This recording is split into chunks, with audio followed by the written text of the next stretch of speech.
عمران خان 2 دن مسلسل عدالتوں میں پیشیوں کے بعد لاہور روانہ۔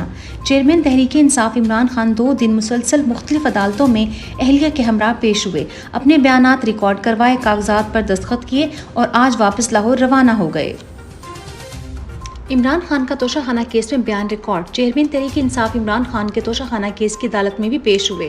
عمران خان نے اپنا بیان ریکارڈ کروایا، تمام 35 سوالات کے جواب قانونی نکات پر ریکارڈ کروائے۔ عمران خان نے کیس میں بطور گواہ اپنے سابقہ ملٹری سیکرٹری کو بلانے کا کہہ دیا۔ جج ہمایوں دلاور نے سماعت کل صبح 9 بجے تک ملتوی کر دی۔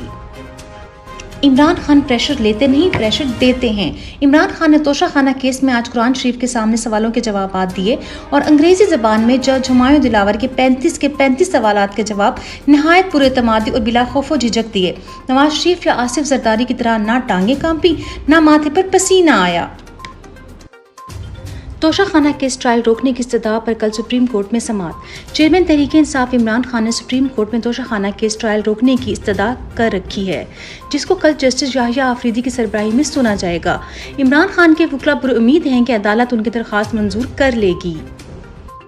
چیئرمین تحریک انصاف عمران خان کی میڈیا ٹاک۔ 2 دن عدالتوں میں پیشیوں کے بعد چیئرمین تحریک انصاف عمران خان کی آج میڈیا سے گفتگو میں بتایا، پی ٹی آئی 37 میں سے 30 ضمنی الیکشن جیتی، جس کا خوف پی ڈی ایم حکومت پر ہے۔ یہ چاہے مجھے جیل میں ڈالیں، نااہل کریں، جو مرضی کریں، تحریک انصاف کو کوئی نہیں روک سکتا۔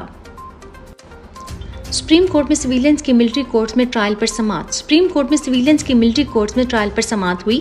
چیف جسٹس نے استفسار کیا، کیا 102 گرفتار افراد کے خلاف دفاعی تنصیبات پر حملے کے براہ راست شواہد ہیں؟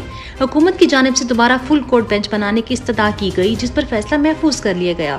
عدالت کل فیصلہ سنائے گی۔ چیف جسٹس کے ریمارکس۔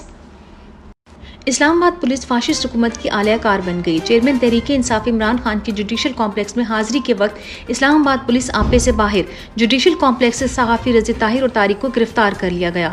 دونوں صحافی کو بالوں سے پکڑ کر کھینچتے ہوئے لے گئے۔ دونوں جوڈیشل کمپلیکس میں عمران خان کی پیشی کی کوریج کے لیے موجود تھے۔ غیر آئینی نگران حکومتوں کی پی ڈی ایم کے لیے سہولت کاری ایکسپوز۔ پنجاب اور خیبر پختونخوا میں موجود غیر آئینی نگران حکومتوں کی پی ڈی ایم کے لیے سہولت کاری ہر دن کھلتی جا رہی ہے۔ نگران حکومت سیاست میں ملوث وزراء، معاونین اور مشیروں کو فوری طور پر ڈی نوٹیفائی کرے۔ الیکشن کمیشن نے نگراں وزیر اعلیٰ خیبر پختونخوا کو خط بھی لکھ دیا۔